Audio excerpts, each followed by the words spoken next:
Olá pessoal, tudo bom? Luiz Cora novamente aqui falando com vocês. Esse assunto é bastante interessante e intrigante, tá? Que é a ponte mildural. Tá? É um dos temas que eu sistematicamente acompanho. Tá? Então ela foi descoberta recentemente, essa estrutura anatômica tão importante foi descoberta recentemente, não faz mais de 10 anos. Tá? Em 2019 foi documentado isso em ser humano.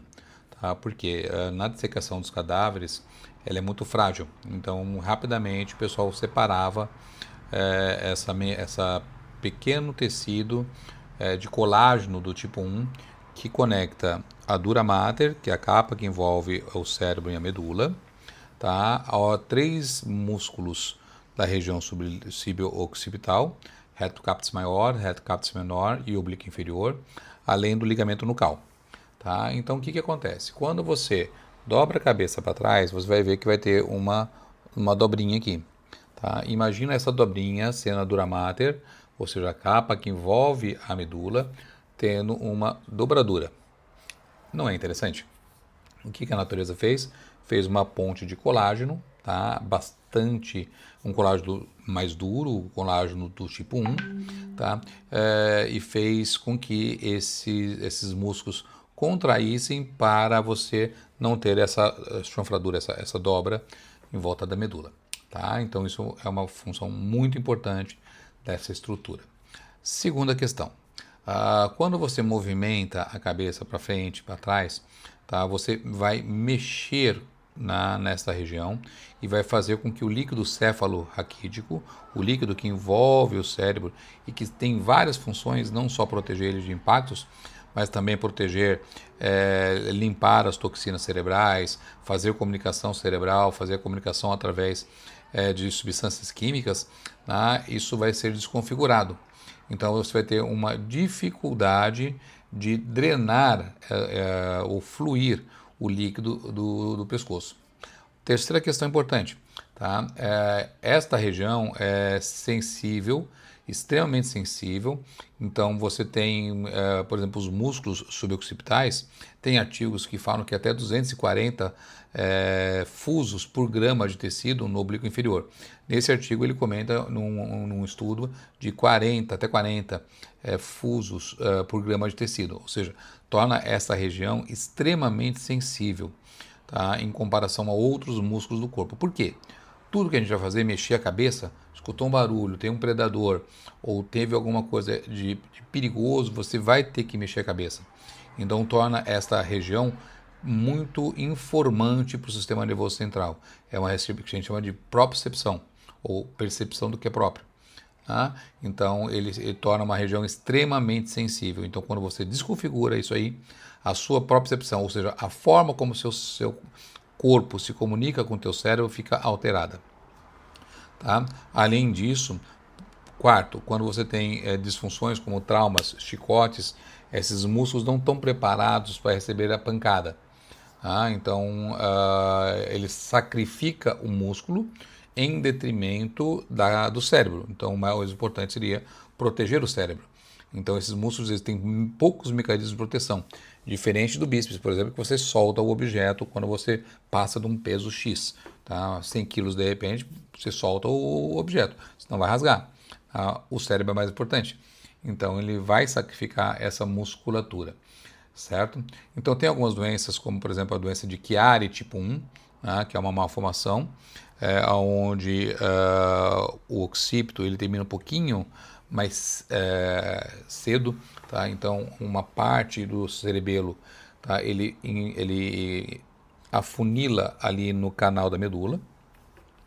Isso gera várias complicações, desde do fluxo do líquido que não funciona, até a compressão dos nervos espinhais altos, C1 e C2, o que gera uma bola de neve, porque C1 e C2 é que faz a inervação desses músculos, então acaba virando uma bola de neve. Tá? Outra doença bastante comum, né, além do chicote, né, que é extremamente comum, gerando diversas patologias, o Chiari tipo 1, tá? E a síndrome de Ehlers-Danlos. A síndrome de Ehlers-Danlos você tem um ligamento, o colágeno geneticamente é mal formado. Tá? Então esse tendão ele tende a ser mais mole. né? Então é uma região extremamente sensível. Então, se você tiver uma dor de cabeça crônica, por exemplo, uma origem de cefaleia cervicogênica, né, essa musculatura suboccipital.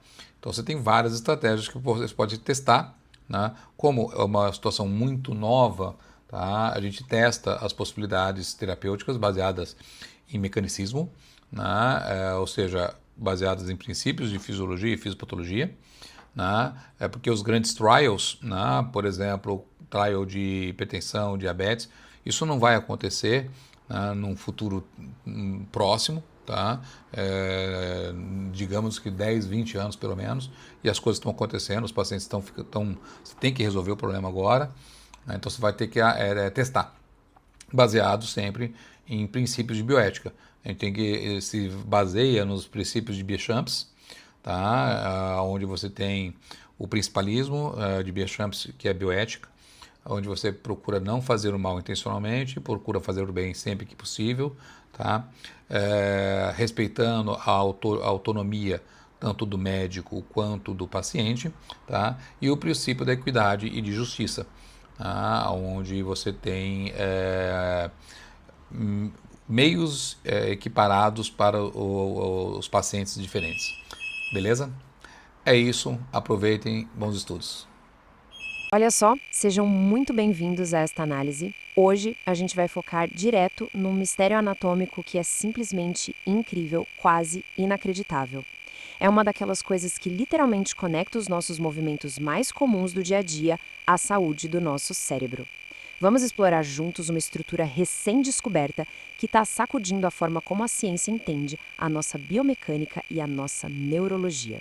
Pensa comigo, será que aquelas dores de cabeça misteriosas e crônicas que tanta gente tem poderiam vir de uma ponte minúscula super escondida bem ali na região do pescoço? É uma pergunta fascinante, né? E ela nos joga direto no coração da biomecânica humana. A gente não está falando aqui de teorias vagas, mas sim de uma peça de anatomia real que passou séculos escondida bem debaixo dos nossos narizes. Ou melhor, atrás das nossas cabeças. Seção 1. Uma nova conexão. Vamos dar uma olhada em como os cientistas desenterraram isso. Para ficar mais claro, a gente está falando do complexo da ponte miodural, ou MDBC. Imagina isso como uma ponte física mesmo, feita de tecido conjuntivo e posicionada bem lá no fundo do pescoço. Ela funciona como uma âncora absolutamente crucial, conectando os músculos da nuca diretamente à dura mater espinhal, que é a capa que protege a medula espinhal. Sem essa âncora segurando as coisas no lugar, a cobertura da medula espinhal iria se dobrar e enrugar de um jeito super perigoso toda vez que a gente mexesse a cabeça. Agora, o que é de cair o queixo nessa história é a linha do tempo. A gente costuma achar que a anatomia humana já foi toda mapeada faz séculos, certo? Errado. Olha essa evolução. Isso começou como uma observação super polêmica lá em 1995. Passou por estudos em 2011 que mostraram que ela parece um tendão, até ser formalmente reconhecida como uma estrutura complexa só em 2019. Foi literalmente ontem, em termos científicos. É a prova de que o nosso corpo ainda tem muitos segredos guardados.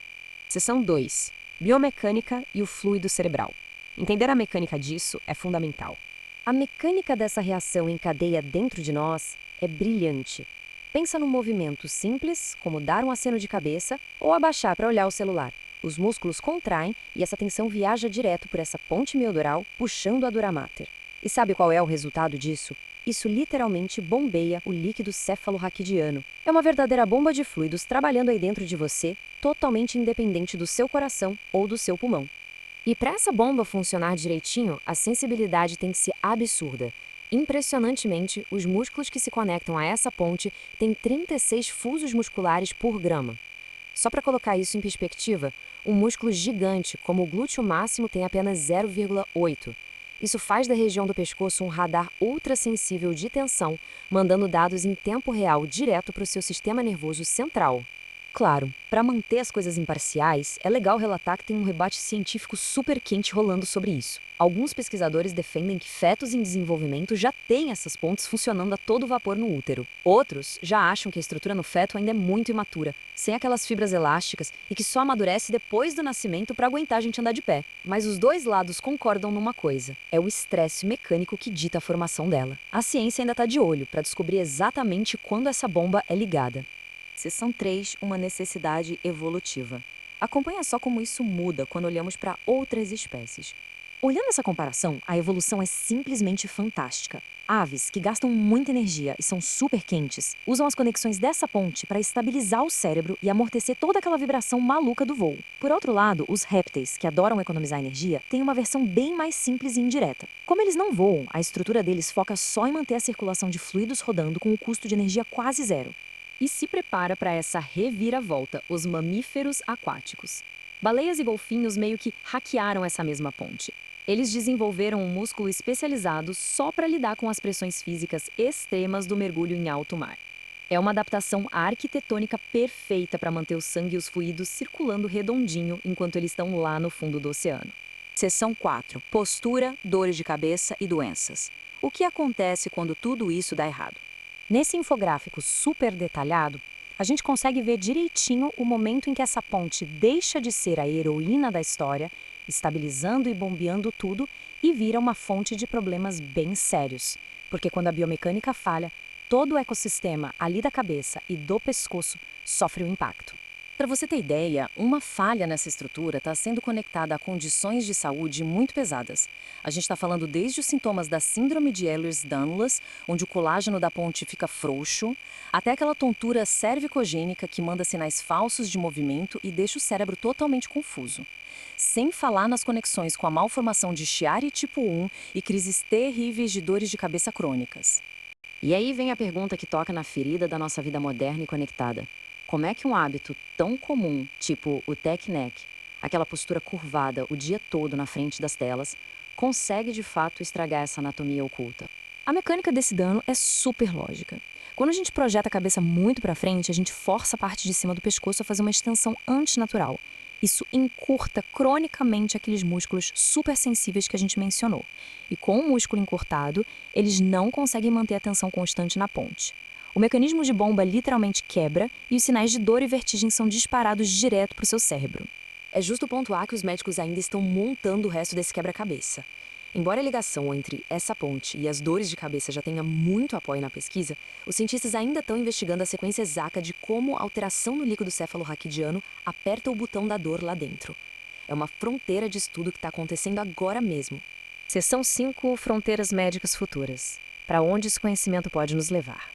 Dá só uma olhada nesse mar de possibilidades para o futuro. Se essa ponte ajuda a controlar o líquido do cérebro, ela pode ser vital para o sistema de faxina noturna que varre as toxinas da nossa cabeça.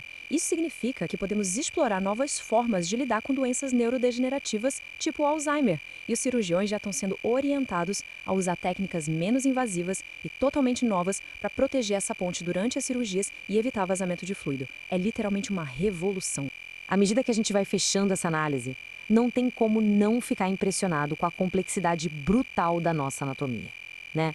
Se um sistema gigantesco como a ponte mildural passou despercebido por quase toda a história da medicina, o que mais será que está escondido no escuro, trabalhando em silêncio no nosso corpo, só esperando para ser descoberto?